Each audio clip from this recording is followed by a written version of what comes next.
गुरु प्यारी सास संगत जी, राधा स्वामी।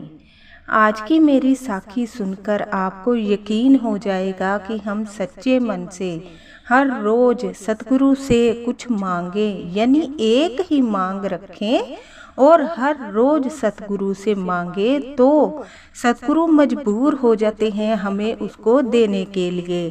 पर शर्त ये है कि आपको एक ही चीज़ मांगनी है और अटूट विश्वास रखना है कि उसे हमारे बाबा जी सतगुरु परमात्मा जरूर सुनेंगे और हमें देंगे। विश्वास पक्का होगा तो सतगुरु जरूर देंगे।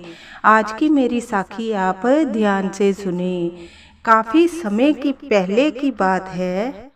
ब्यास के लंगर घर में दो कबूतरों का जोड़ा रहता था, यानी दो कबूतर थे और उनको वहीं लंगर घर में वो रहते थे और वहीं पर जैसे लंगर बरताते थे तो कुछ लंगर जैसे नीचे गिर जाता तो वहीं पर खाते, वहीं पर रहते और पानी वगैरह वहीं पर पीते। क्योंकि सेवादार जो थे पंछियों के लिए बहुत ज़्यादा सेवा करते थे, पानी भर कर रखते थे, उनके खाने का अलग से इंतजाम करके रखते थे। पर जो दो कबूतर थे, कबूतरों को ये आदत थी कि सेवादार जो पंछियों को दाना डालते थे वो नहीं खाते थे। उनकी आदत थी जो लंगर घर में लंगर बरताया जाता था उसी में से अगर उनको थोड़ा सा मिल जाता तो वो ही खाते और तृप्त हो जाते। कहने का मतलब है उनकी आदत बन चुकी थी कि जब तक वो लंगर नहीं खाते थे पूरे दिन में तब तक उनको शांति नहीं मिलती थी।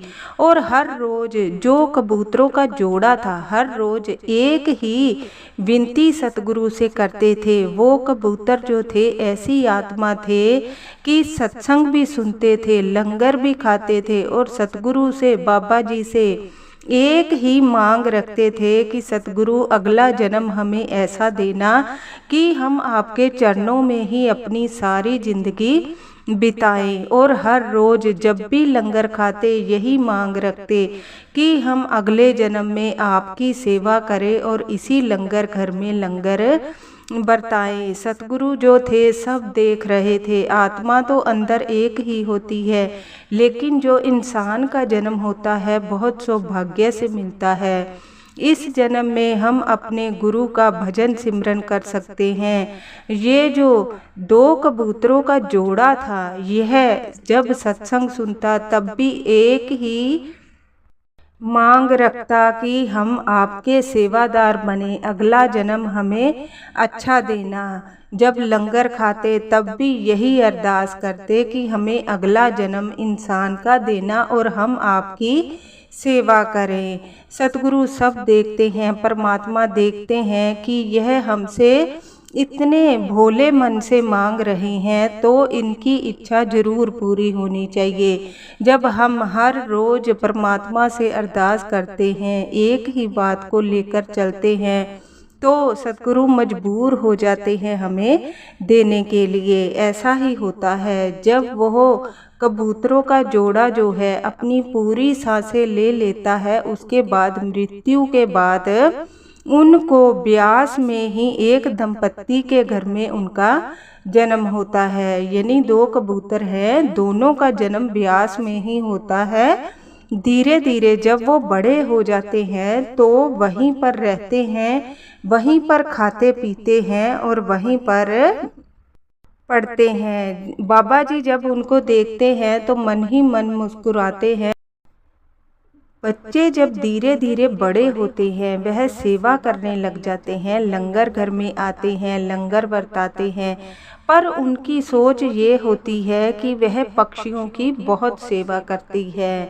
उनके स्वभाव में ये चीज़ थी कि वह पक्षियों की इतनी सेवा करते हैं। जब भी लंगर बरताते हैं सबसे पहले पक्षियों का निकालते हैं और जितना निकालना होता था उससे ज़्यादा निकालते थे। एक बार सेवादार जी बाबा जी के पास गए और बोले, यह बच्चे हर रोज जिद करते हैं और बोलते हैं हम लंगर बरताएंगे, पर बच्चे तो बच्चे होते हैं बाबा जी, यह हटते नहीं है, सारा लंगर जितना होता है उनमें से आधा तो ये पक्षियों को खिला देते हैं।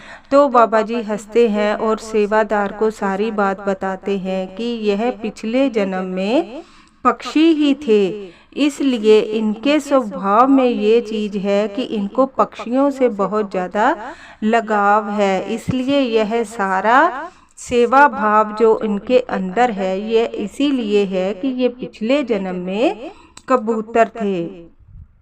जब सेवादार को यह बात पता चलती है तो वह भी मुस्कुराने लग जाता है और बोलता है, बाबा जी यह कैसे हो सकता है। तो बाबा जी समझाते हैं कि यह जब लंगर खाने आते थे तो हर समय एक ही मांग रखते थे कि सतगुरु हमें सेवादार बनाना, इसी जगह पर जन्म देना और हम यहीं की सेवा करेंगे। और बाबा जी मजबूर हो जाते हैं और इनका जन्म यहीं पर होता है। इसलिए हम सच्चे मन से जो भी मांगते हैं परमात्मा से हमें जरूर मिलता है। आप पूरे विश्वास से अगर बाबा जी से अरदास करेंगे तो आपकी हर इच्छा, हर मनोकामना जरूर पूरी होगी। राधा स्वामी।